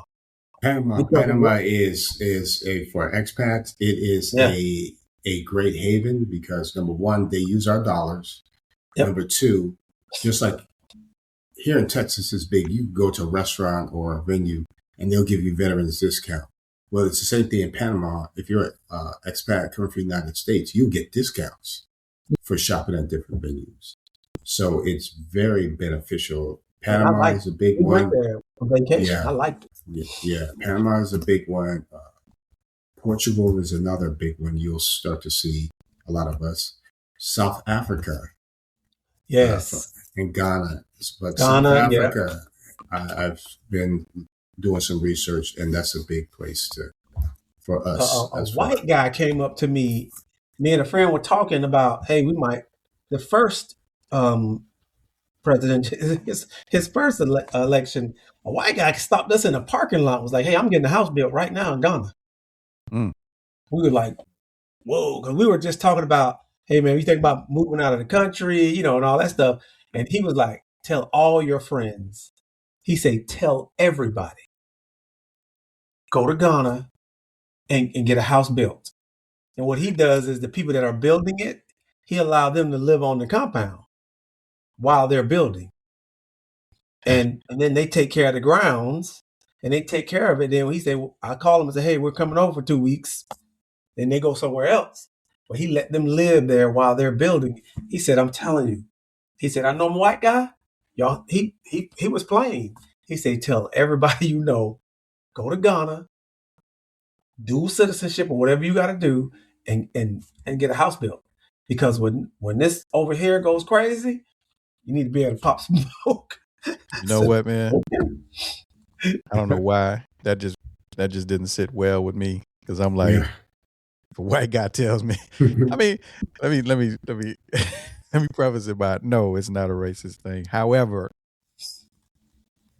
the first thing that came to my mind was, no, I'm not coming over there so I can work for you. You know, like that's what I was thinking. Right. I'm like, no, I'm not doing that. I'm just for whatever reason, and that's the thing. That's the conditioning, right? Like it's like, unfortunately, the country we live in has conditioned us to have to be defensive and cautious. Yeah. With everything. And so I see my response, my smart aleck says, so you want me to come over there to work for you? Is that what you're telling me? Right. On the continent? There you go. And look, what'd he say? Tell everybody you know. No, I'm not telling everybody I know to come. I'm not doing that. I'm not doing that. Work for you. He was like, just buy a house over there.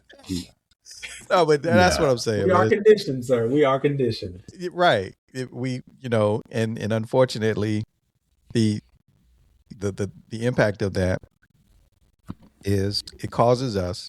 We're already started at a deficit. We were starting from behind.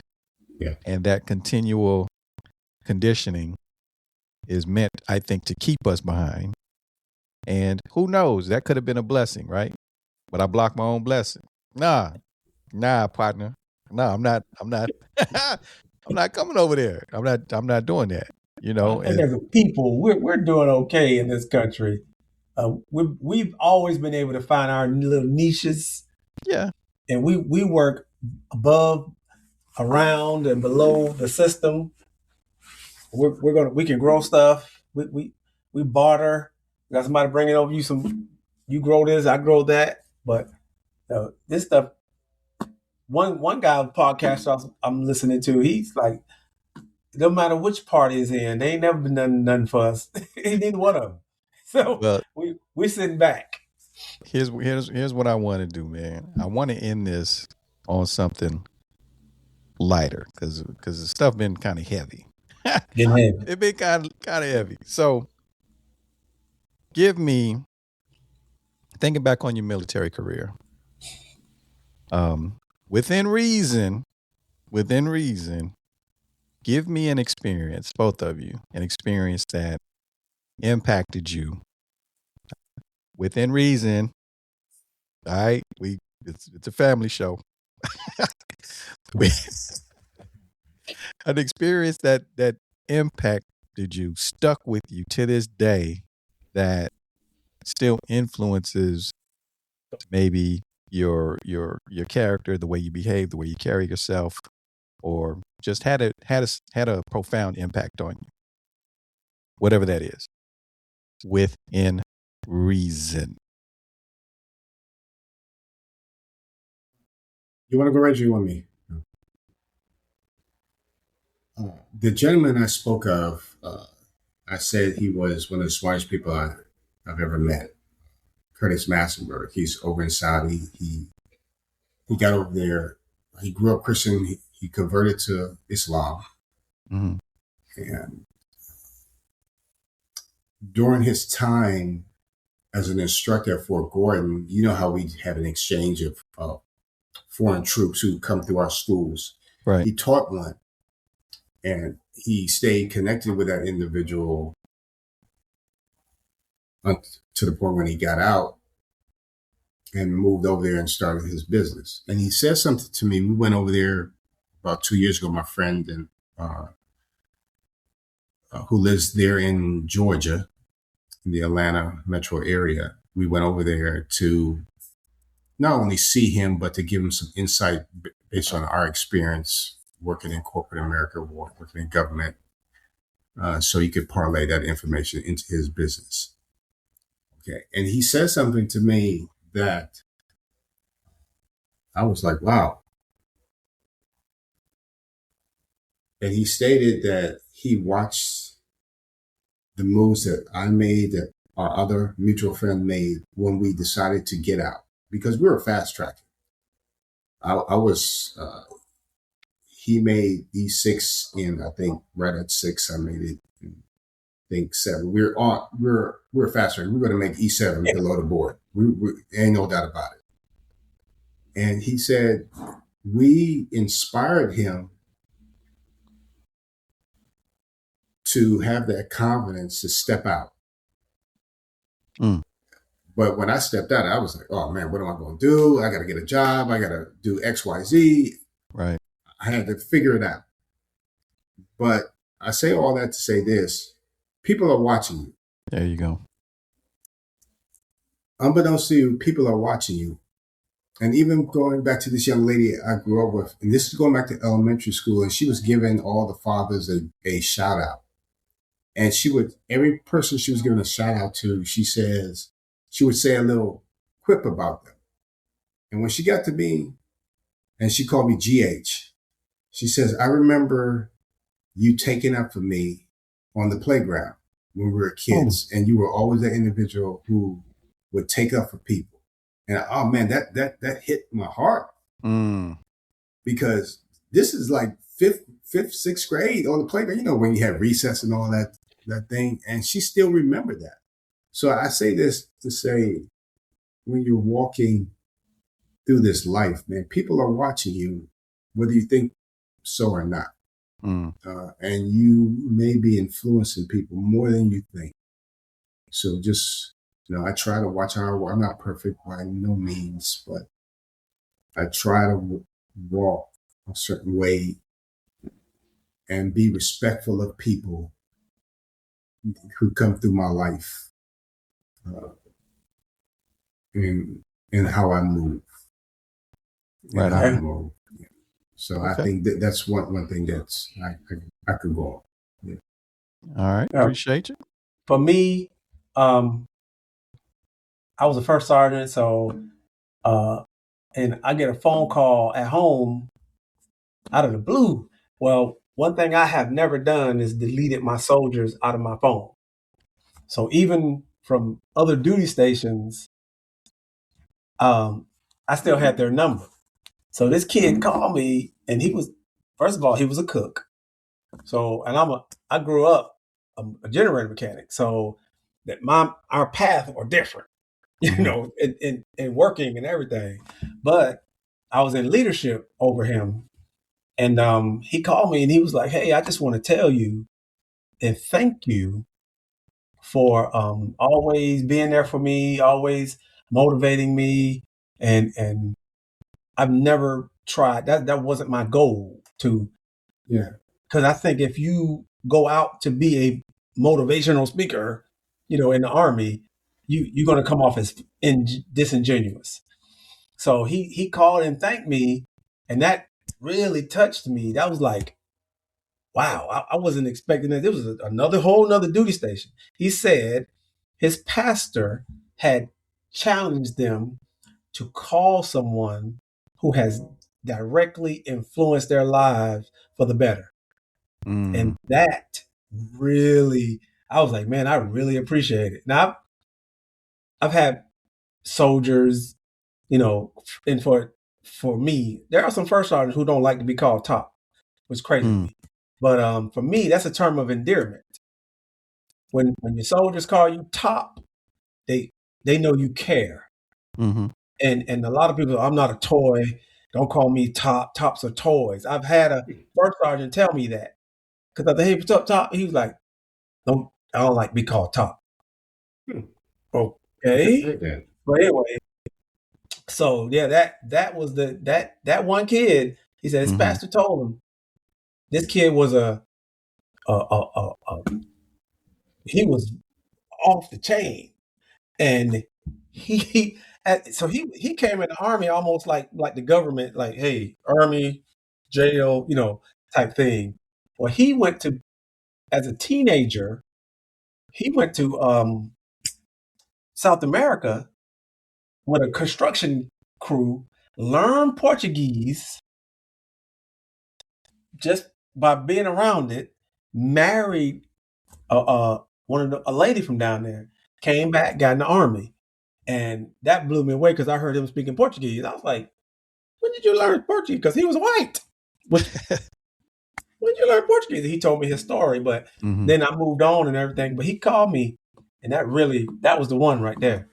That let me see that, like you said, G, people are watching you. Yeah. People are watching. So yeah, that was it for me. He called me. Well, mine isn't so inspirational. But it's yours. Nah, man. So something that impacted me to this day, and it showed up in my whole civilian career. Basic training, BRM. When I first started shooting, I couldn't shoot for nothing. Ooh. It was so bad that first of all, I didn't know I needed glasses until, you do your intake, and then it was like, oh, you need glasses. So I was walking around with them birth controls on, right? Them brown, back in the day, they were just brown birth controls. Yeah, we know. Right. So it was so bad that when I was out there shooting, trying to qualify, I had the rear sight so close to me that it was hitting my glasses and it was scratching it. That's just how goofy I was shooting. And I was the dude that was on the range. I was 8 up. When, the drill sergeants had those paddles out, the green and the red side, ready on the left, ready on the right, all of that. For whatever reason, I was absent-minded. I would be looking at stuff, and every time I look around, one of them drill sergeants would hit me in the back of the Kevlar pot with one of them paddles. Pow! And it scared me. So I was out on the range, terrified. Like, oh, okay, pay attention. But over time, I think BRM was like 3 weeks. And by qualification, I was one of the best shooters, right? I had to get new glasses because it was scratched from me. But then I learned how to shoot. All of a sudden, now I'm pop-up targets, I'm knocking them down. I don't miss. Well, now it's time to qualify. And I'm out there, I'll never forget.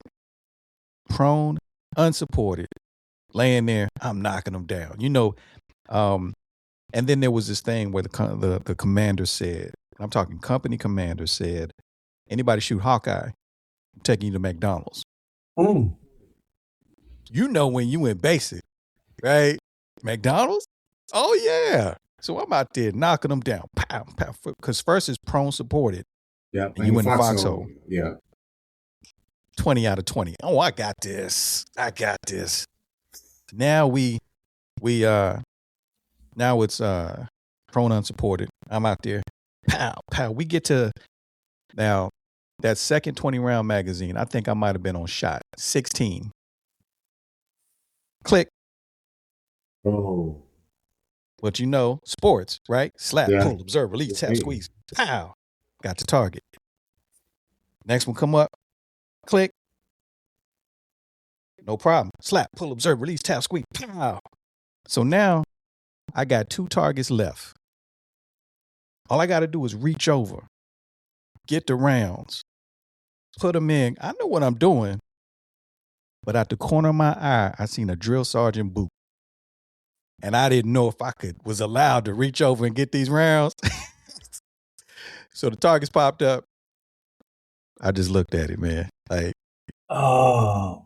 The next target popped up. I just looked at it. So I shot 38 out of 40. I look at the drill sergeant. He fold his arms and walk off. It was his fault because he hit me with that paddle on the back of my head, right? So he had me trained to not think. He had me trained to just do what I'm told. They never taught us to put a round in and all that. That's just, you just knew how to do it, but that wasn't part of BRM. You shoot what's in your magazine. So you fast forward now, I'm in PLDC. Man, I'm talking about, I'm banging it out in PLDC. My partners, they all like, because the thing in PLDC was the commandant's list. Mm-hmm. But the top 2 slots get recognized at graduation, right? Oh, Rose, you about to be what they used to say? You about to be comrade of the year. They teasing me like, hey, you doing this thing? We on our final inspection. I think I'm tied for top in the class. I'm tied. So I know I'm gonna be recognized at the graduation. Sergeant Major comes in, does the inspection. My uniforms are crisp in the closet. I never touched them. He comes through, went straight to the button and found the tag from the cleaners and dropped it on the floor. That dropped me down to number 3. So now I'm one of 40 on the commandant's list. I'm no better than the other 40. And these 2 white guys got recognized at graduation. Scores was good, but I got that demerit because of that tag. So it taught me to pay attention to detail, right? Because it just, I was devastated. Everybody else was like, man, you made my partners, they didn't even make it top 40. They wasn't even on the list. They was I didn't even make it on the list, but I was devastated because I was like, man, I worked so hard and to lose it right at the end. So my entire working career, I took what I learned in the military. I was a hard charger. I was paying attention to detail, whatever. And I climbed the ladder, on the corporate side. And you talk about the positions I've held over the years. And I attribute that to I'm doing the extra things that other people weren't doing. Yeah. You know what I mean? And it just, I climb. And that showed me about achievement. But what the ultimate lesson was, well, dude, I wasn't fun to work around either. I was about getting it. I was that dude, But what it showed me was, unless you're working towards working within your calling towards your purpose, no matter what you achieve, you're going to still feel empty inside. Bro, I made it to the top of my field. And to this day, I'm sick to my stomach. Anyone says, hey, man, you know, we got the CIO position over here. You think I get sick to my stomach? Man, no, get away. I don't even want to do that. You know what I mean? I know I could do it. I know I could, you know, there's money that comes with it and all that other stuff. But the military taught me the what and the how, right? Here's what you got to do to get there. Here's how you go about doing it. So I know how to climb. The military did not teach me to look for my purpose. And so I'm climbing the ladder. I'm climbing the wrong ladder. Let me just say it that way. Okay. You know what I mean? And now you see years later, decades later, I'm pursuing my purpose, you know, with this stuff Amen. back here. And no money comes with this. No, you know what I mean? No accolades, none of that. I'm pursuing my purpose now. And, but that's what the military taught me. And to this day, man, I hear that ringing in my ears from dude hit me on the back of the head. Pow! It's like, yo. But they wanted soldiers. They wanted someone to, you know, do what you're supposed to do, not free thinkers. And had I been a free thinker, I would just reach over there and did what I had to do and shot, you know, 40 out of 40. Hawkeye. You know, but anyway, that's my thing. Yeah, I had to admit the kid did get smacked in the back of the head. I got smoked. But now you're free thinking and you're critical thinking. There you go. And that's what the uppers don't want. So you're in danger and they will be checking your phone. Right. You know what I'm saying? Here y'all go saying stuff that's going to have me all hemmed up now. No, but gentlemen. No, I didn't let loose. I know, but I didn't let loose. We need to let loose next time because that's what leads to clicks. That's according to the influencers, right? No, but look, thank you, man. I really appreciate you guys. Oh yeah, definitely. Anytime. Yeah, we need to do this again. Yeah. We need to do this more often, regularly, if you guys are available.